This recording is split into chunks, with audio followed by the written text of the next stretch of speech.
Unajua, najiuliza kitu kimoja, ni kwa nini Sauda anamchukia sana dada yake kuliko hata jinsi ambavyo mama yake mwenyewe mzazi anamchukia Mai. Sasa hapa ninaweza nikajenga picha moja, huenda kuna kitu ambacho kinaendelea juu ya kifo cha baba yake na Mai pamoja na baba yake na Sauda. Kutakuwa kuna kitu ambacho sio cha kawaida kiliweza kutokea.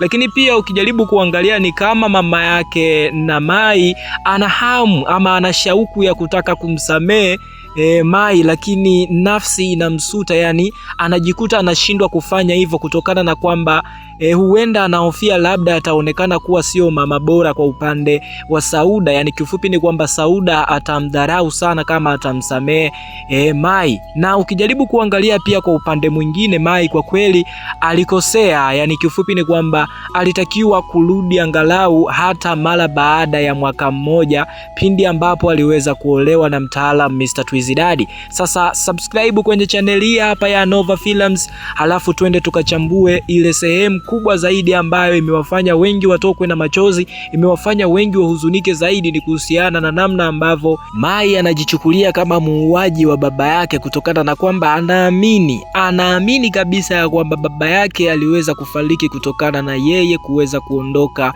bila na kuwa na mawasiliano mazuri. Sasa mimi nafikiri kwamba sidhani kama mzee aliweza kufariki kwa sababu hiyo hapo. Sidhani.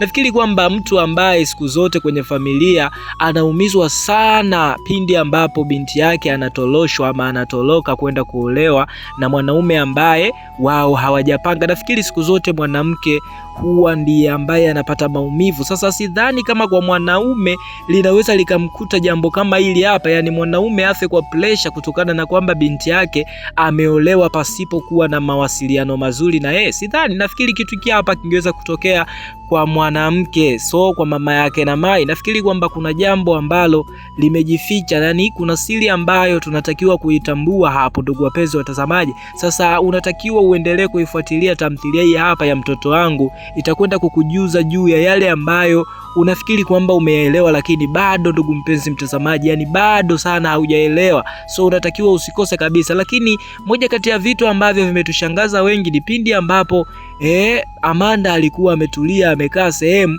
akaona mzimu fulani hivi, kitu fulani kimevalia mavazi ya nini, mavazi meupe, na kukiita hicho kitu bibi. Sasa hatujafahamu ni bibi yake yupi, bibi yake kwa upande wa baba yake au bibi yake kwa upande wa mama yake. Na bibi yake kwa upande wa mama yake si yuko ndani jamani, huko anagombana na mtoto wake nani, Mai.